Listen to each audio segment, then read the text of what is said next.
Baik, selamat pagi untuk kita semuanya.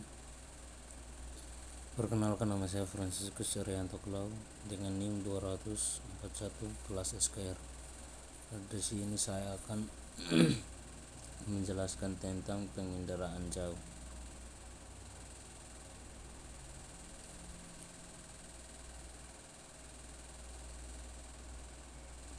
Pengendaraan jauh adalah ilmu atau seni untuk memperoleh informasi mengenai suatu objek, wilayah, fenomena, dan di permukaan bumi melalui analisis data yang diperoleh dari alat perekam atau disebut juga sensor. Alat perekam ini tidak berkontak langsung dengan objek yang tengah diamati. Komponen pengendaraan jauh ada beberapa. Yang pertama, energi atau sumber tenaga dibedakan menjadi dua, yaitu energi pasif dan energi aktif. Energi pasif menggunakan energi matahari dalam pengambilan gambar dari suatu objek, memerlukan cahaya matahari secara langsung dan sangat bergantung pada kondisi cuaca. Yang kedua, energi aktif, yaitu menggunakan gelombang elektromagnetik dalam pengambilan gambar dari suatu objek menggunakan gelombang elektromagnetik sehingga tidak bergantung pada kondisi cuaca dan bisa digunakan kapan saja. Yang kedua, atmosfer diperlukan untuk memunculkan cahaya yang tampak pada gelombang elektromagnetik.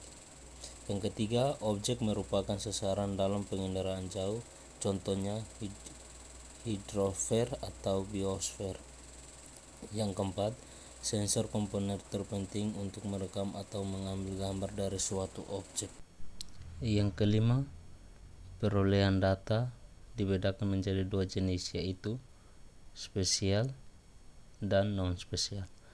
Spesial adalah data yang memiliki referensi ruang, kebumian, atau gambaran wilayah yang terdapat di permukaan bumi. Yang kedua, non-spesial adalah data yang tidak memiliki referensi mengenai gambar wilayah yang terdapat di permukaan bumi. Yang keenam, penggunaan data. Seseorang mengolah atau menganalisis hasil data citra. Yang ketujuh, wahana kendaraan yang digunakan untuk membawa sensor atau alat perekam. Pengelolaan citra satelit. Citra satelit adalah hasil pengendaraan jauh atau citra berbagi menjadi dua jenis, yaitu citra foto dan citra non-foto.